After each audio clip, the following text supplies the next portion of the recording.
Hello, social media friends. I just wanted to try to bring a quick devotional message to you today. A lot of it stems from either conversations I've had with people or things that I have seen or read online that have kind of made me think in this direction.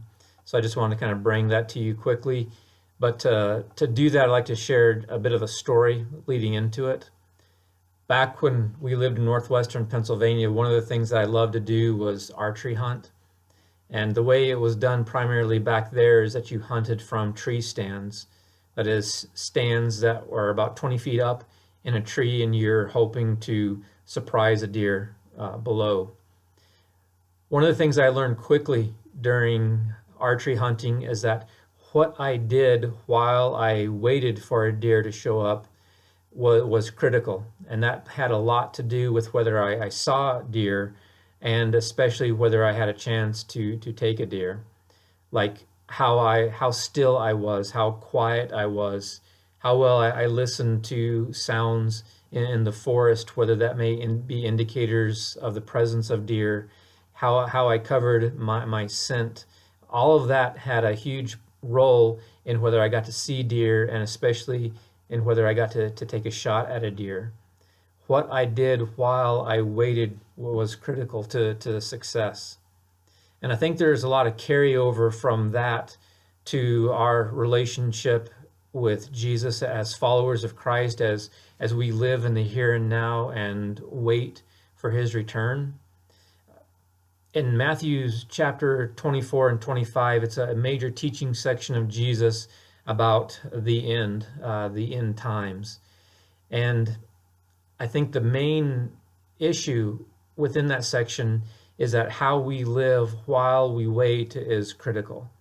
I think it's very easy for people to read those sections and to get preoccupied with dates and times and seasons and to just be totally preoccupied with that part of it to the point that they just really they lose sight of the real message, which is how you live while you wait. It's critical.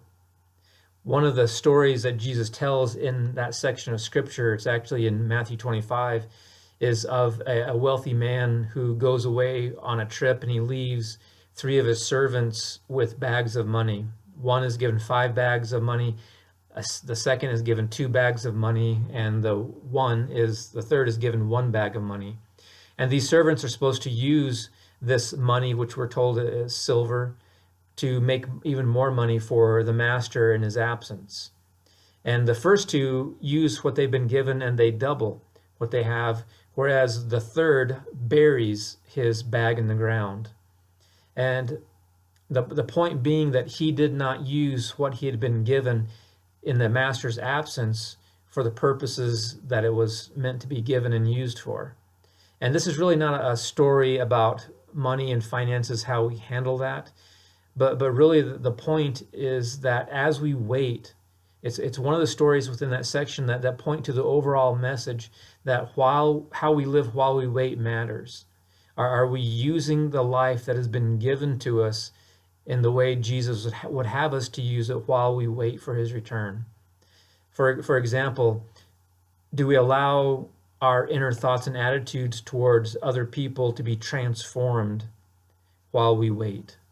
That's one of the main teachings of Jesus, is that our attitudes and demeanor and our inner thoughts towards other people needs to be altered, needs to be transformed, so that we don't see people as commodities to be used for our own purposes, and so that we don't see people as obstacles that we need to remove out of our way, but rather we see them differently. Is that one of the ways we are living as we wait?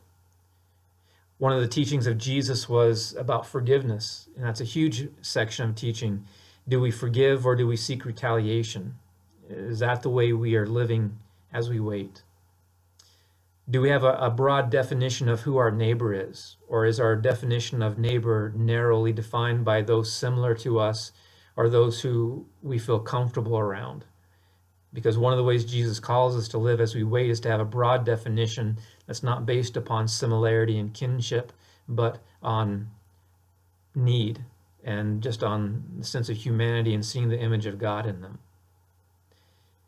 Do we care for those who are the most vulnerable amongst us, or do we ignore them? That's a major teaching of Jesus, and especially in his times and in Old Testament times, those who are most vulnerable were widows, orphans, and the foreigners living amongst them.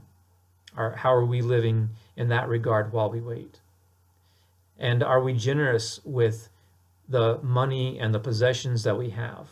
Or do we primarily see them as ends to our own means, that they're just primarily for us, for me and myself, whereas Jesus would teach that we need to be generous and to use what we've been given for the needs of others.